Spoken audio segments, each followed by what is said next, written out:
Yo la team, j'espère que vous allez bien, que vous avez passé une très bonne soirée devant cet alléchant France-Moldavie. On se retrouve ce soir pour une nouvelle vidéo de pronostic sportif.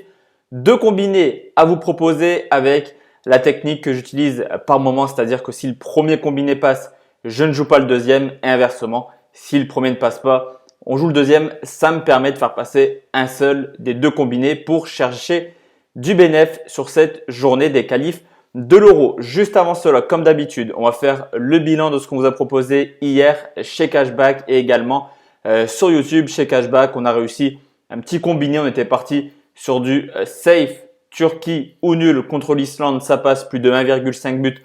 Entre les Tchèques et le Kosovo, ça passe également. Petit combiné qui passe à 1,50. On continue notre très bonne période sur Cashback d'ailleurs. Pour s'inscrire, le lien est juste en dessous dans la description. Vous renseignez le code promo DPF30 et vous avez 30%, c'est quand même énorme, 30% de réduction sur votre abonnement. De notre côté, sur YouTube, honnêtement, l'analyse était très bonne, je trouve, sur le match entre les Tchèques et le Kosovo. On a eu le plus de 1,5 but, le plus de 2,5 buts et les deux équipes marquent. Donc, on fait vraiment carton plein sur ce match. Et dans la rencontre entre la France et la Moldavie, l'analyse était également plutôt cohérente dans le sens où j'avais dit qu'on allait avoir du jeu de tête. Il y a eu le but de Varane qui a été validé quand même côté à 6. J'avais vu également des fautes dans la surface de la part des Moldaves à force de subir des attaques. Il y a eu un penalty, mais c'est pas Griezmann qui l'a tiré. Alors là, grande incompréhension de mon côté. Je ne vois pas la raison pour laquelle Antoine Griezmann n'a pas tiré, mis à part le fait qu'il avait loupé deux penaltys lors des deux derniers matchs de la France. En tout cas, si Griezmann avait tiré, alors certes, il n'aurait pas marqué, mais il aurait pu nous faire passer le pronostic safe et également plusieurs fun. Griezmann marque sur penalty côté à 3 et le but de Varane. En tout cas, le principal, c'est que le pronostic ne passe pas. Certes, on fait passer beaucoup de fun, mais le pronostic que je vous ai proposé ne passe pas. Malheureusement, honnêtement, beaucoup de déceptions sur hier. Pour demain, comme je vous l'ai dit la team, deux combinés de direction tout de suite. L'Azerbaïdjan qui reçoit le Pays de Galles, le 5e contre le 4e. Le dernier contre l'avant-dernier du côté de l'Azerbaïdjan, c'est fini. Un seul point. Pour le Pays de Galles, même s'ils sont 4e, ils ont encore clairement le destin entre leurs mains. Il suffit de 2 victoires en Azerbaïdjan également à domicile contre la Hongrie pour quasiment se qualifier pour l'Euro. Deux équipes qui ont également les mêmes stats à domicile qu'à l'extérieur. 0 victoire, 1 nul, 2 défaites. Pour l'Azerbaïdjan, 9 buts déjà encaissés en 3 matchs. Cependant, c'est une équipe qui arrive à marquer. Ils ont toujours marqué à domicile pendant cette campagne. Du côté du Pays de Galles, c'est idem. À l'extérieur, c'est un petit peu compliqué. 0 victoire, 1 nul, 2 défaites, mais une équipe qui est plutôt accrocheuse à l'extérieur. Courte défaite en Hongrie, 1-0. Courte défaite en Croatie sur le score de 2 buts 1. Clairement, l'objectif pour ces deux équipes est totalement différent. L'Azerbaïdjan aura à cœur de bien finir à domicile, une équipe qui se crée très peu d'actions mais qui arrive quand même à marquer. On recense 14 tirs cadrés dans cette campagne qualificative pour déjà 5 buts. Donc l'Azerbaïdjan va rarement en but, mais quand ils y vont généralement, ça se transforme en but. Du côté du Pays de Galles, forcément, il faudra se découvrir, il faudra oublier un petit peu ce jeu défensif qu'ils nous ont proposé dans cette campagne qualificative. Il faut aller de l'avant, il faut essayer d'aller marquer du but pour se qualifier. Gareth Bale sera également présent, lui qui était absent avec le Real Madrid sera bien présent, voire titulaire demain. Et je vais tout simplement partir sur un plus de 1,5 but qui est tout de même coté 1,34.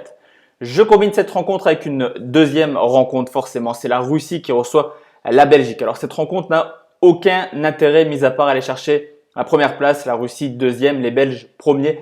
Les deux équipes sont qualifiées, elles sortent vraiment d'un parcours assez exceptionnel. Les Russes, c'est 7 victoires pour une seule défaite. Les Belges, c'est 8 victoires. D'ailleurs, la défaite russe, elle a été forcément en Belgique sur le score de 3 buts 1.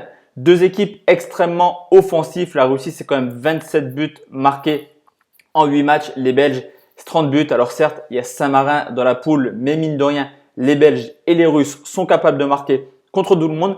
Et à domicile, les Russes sont vraiment extrêmement en forme. 11 matchs de suite sans défaite, une nation qui confirme ce qu'on a vu d'eux pendant la Coupe du Monde. Du côté belge, 10 derniers déplacements, 9 victoires, 1 défaite. Tout porte à croire qu'on aura un match assez alléchant. Du côté russe, forcément, on aura l'équipe type pour essayer d'aller chercher la première place. Du côté belge, à voir si on fait tourner ou pas. En tout cas, la première place est extrêmement importante pour les chapeaux de l'Euro. À savoir que même si les Belges font tourner, il y a quand même les frères Hazard, Mertens, Origi, Lukaku. Il y a quand même beaucoup de talent offensif du côté belge. Un match clairement sans pression pour les deux équipes. L'objectif initial est atteint. Je vais tout simplement, comme pour Azerbaïdjan face au Pays de Galles, partir sur un plus de 1,5 but qui est quand même coté à 1,20 et qui nous fait un premier combiné à 1,61. Deuxième combiné, la team est direction la Croatie qui reçoit la Slovaquie. C'est le premier qui reçoit le troisième. Les deux équipes peuvent encore se qualifier dans cette poule. Du côté croate, pas de calcul demain. Une victoire et la Croatie est officiellement qualifiée pour l'Euro. Une équipe de Croatie qui à domicile est plutôt solide, sérieuse. 3 matchs, 3 victoires, 5 matchs officiels depuis la fin de la Coupe du Monde et cette finale assez surprenante quand même de la part des Croates. 4 victoires, 1 match nul quand on sait que l'Espagne et l'Angleterre n'ont pas réussi à s'imposer en Croatie. D'ailleurs, depuis 1996 et toutes les campagnes qualificatives pour les Euros, on recense 0 défaite des Croates à domicile. Donc vraiment une équipe très à l'aise chez elle. Du côté slovaque, c'est tout simplement la meilleure équipe hors de leur base avec 2 victoires, 1 défaite. Cependant, quand on regarde un petit peu plus loin, 2 victoires sur les 10 derniers matchs, 1 nul pour 7 défaites, 0 clean sheet à l'extérieur. Depuis novembre 2016, il reste tout simplement sur 14 matchs de suite avec ne serait-ce qu'un but encaissé. Lors du match aller, les Croates n'avaient pas fait de détails, victoire 4-0 dans un match où ils ont largement dominé leur adversaire du jour. Je vais tout simplement partir sur une victoire des Croates à domicile. La cote elle est pas mal, elle est à 1,45.